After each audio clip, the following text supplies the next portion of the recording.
APMC act या मंडी अधिनियम से डिनोटिफाई करने का निर्णय कांग्रेस शासित राज्यों ने लिया था।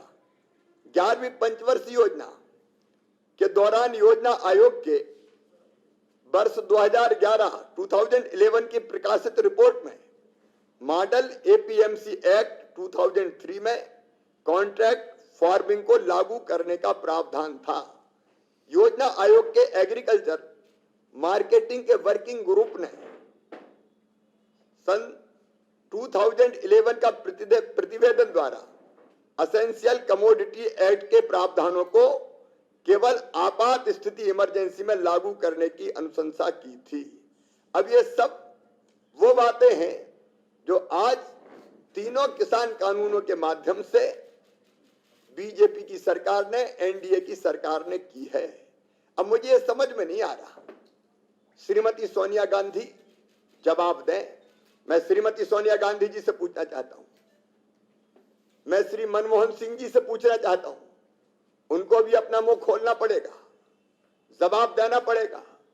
मैं राहुल गांधी जी से पूछना चाहता हूं, मैं शरद पवार जी से पूछना चाहता हूं। तब एपीएमसी मॉडल एक्ट लागू करने के लिए आप जमीन और आसमान एक कर रहे थे।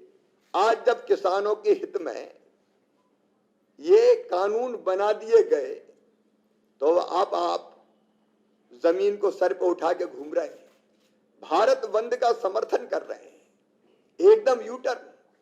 ये पाखंड नहीं है क्या? ये धोखा नहीं है क्या? ये फरेब नहीं है क्या? ये बेईमानी नहीं है क्या? ये सस्ती राजनीति नहीं है क्या? ये किसानों के नाम पे अपने आप को जीवित कर ले राजनीतिक रूप से, इसके प्रयास नहीं है क्या? इसका जवाब मैडम आपको देना पड़ेगा। अब ये एमएसपी के नाम पे किसानों को भ्रमित करने का प्रयास कर रहे हैं।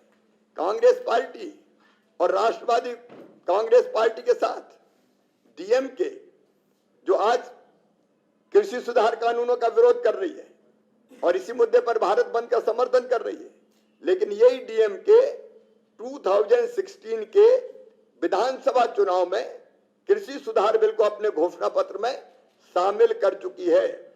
उस समय डीएमके ने वादा किया था कि सरकार में आने पर वो किसानों को राष्ट्रीय और अंतरराष्ट्रीय बाजार उपलब्ध कराने के लिए एपीएमसी एक्ट में संशोधन करेगी ताकि किसान बिना किसी बिचौलिए के अपनी उपज को अधिक दाम पर बेच सके।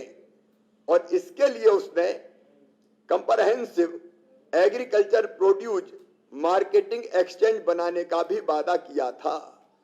आम आदमी पार्टी के नेता अरविंद जी तो बिना पैंदी के लोटे हैं, कब किधर खिसक जाए इसका कोई भरोसा नहीं है।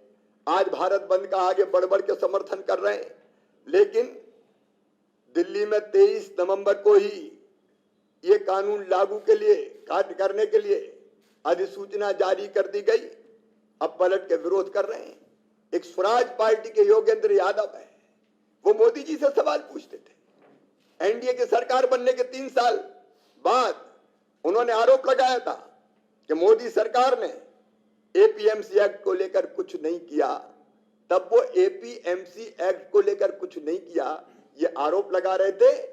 आज किसानों के नाम पे राजनीति चमकाने का काम कर रहे हैं। शिवसेना संसद की स्टैंडिंग कमेटी में शिवसेना के सांसद विनायक भाऊराव राउत भी सदस्य थे, जिन्होंने एपीएमसी के बारे में मुलायम सिंह यादव कांग्रेस और एनसीपी समेत अन्य दलों के साथ मिलकर सुझाव दिया था। आज शिवसेना के राग भी अलग है, टीएमसी के तो कह रही क्या है। तब उनके सांसद अबू ताहिर खान ने स्टैंडिंग कमेटी की बैठक में कहा था एपीएमसी को बदलना चाहिए। लेफ्ट पार्टियां यूपीए की सरकार में शामिल थी जब मॉडल एक्ट की बात हो रही थी, और अब तो टीआरएस अभी तक कुछ नहीं बोली, लेकिन अचानक नींद से जग गए और उठ के कहने लगे क्या दबाका के बाद और हैदराबाद के बाद कह रहे मैं भी भारत बंद का समर्थन कर रहा हूं। धन्य मुख्यमंत्री जी। फिक्र आपकी, सोमवार से शुक्रवार रात 9 बजे सिर्फ